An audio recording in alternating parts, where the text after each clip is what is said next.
Forget what you know about New World Order, and listen to this.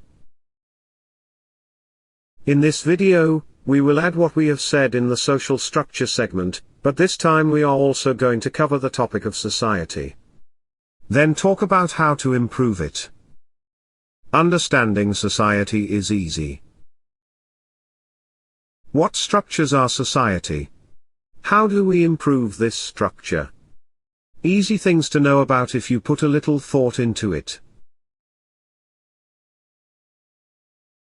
In society, we must acknowledge the fact that there are three things that we must never forget that we always need, aside of money. One is goods, such as gold, technology, or hemp-made paper products instead of trees. Secondly, services, like plumbing and cooking. The third necessity is the human being, man or woman, because we can work to keep the society going, spend to help circulate money, but more importantly, we socialize and build these peer groups of people that help drive certain things. We drive things by investing time and money into them. What are the threats that keep society from being able to function, aside from getting bombed? Or aside from a sudden and abrupt wave of mental health awareness erupting into the world by the newer generations? And how do we stop threats to us? We stop all threats with the government. Anything they can't handle is a miracle if another does. Please try. Always? The next, and only threat outside of our power is the government. If they start something like a war, we can't really stop them. If any world dominators will let us be free, I can't say I would want to stop them. I would not care. As long as I am breathing freely. We can't nuke anyone back either. They would have to try to march in, and take the land from us, in order to see any kind of attempt to defend our own land. The government solves everything. But what about the threats inside society?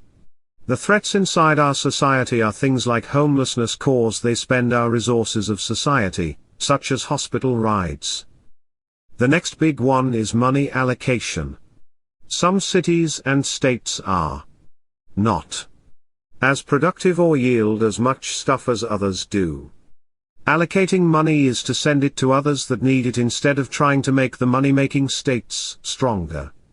This helps everyone get the momentum they need to start making money. The third is crime. Crime displaces money.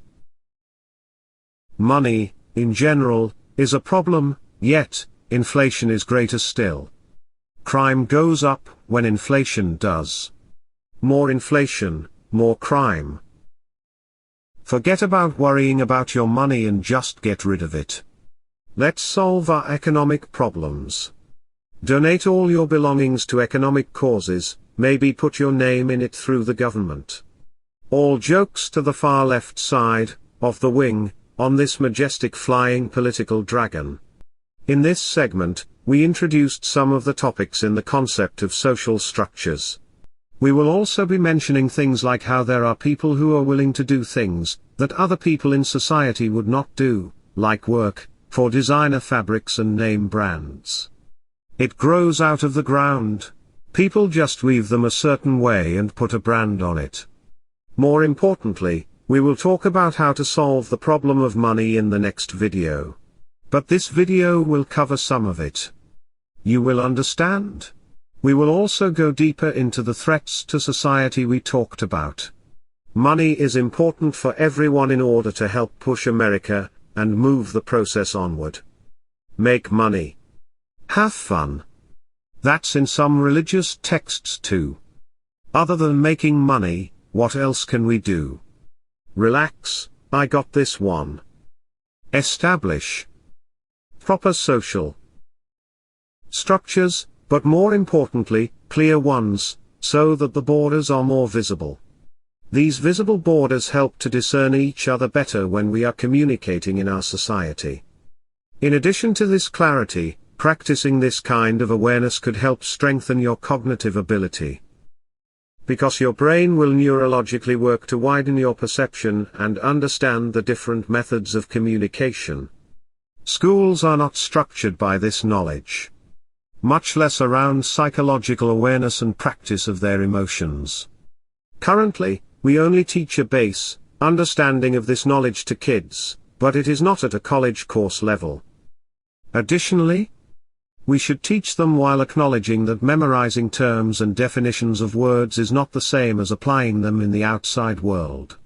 There are stresses and hoops to jump through, and sometimes the circumstance is critical. The child must be taught that he can't act a certain way in his head because it is bad for his mental health. The child must be honest with their thoughts. Communication should also be taught with a more thorough understanding. Lastly, I think we should stop driving cars and taking buses, and consume things that belong to the government as much as we can. Maybe we can get more attractive public transport or special ones that take you across the city or to other cities. Maybe they can be double-deckers or even triple and take up 2 lanes. Peace.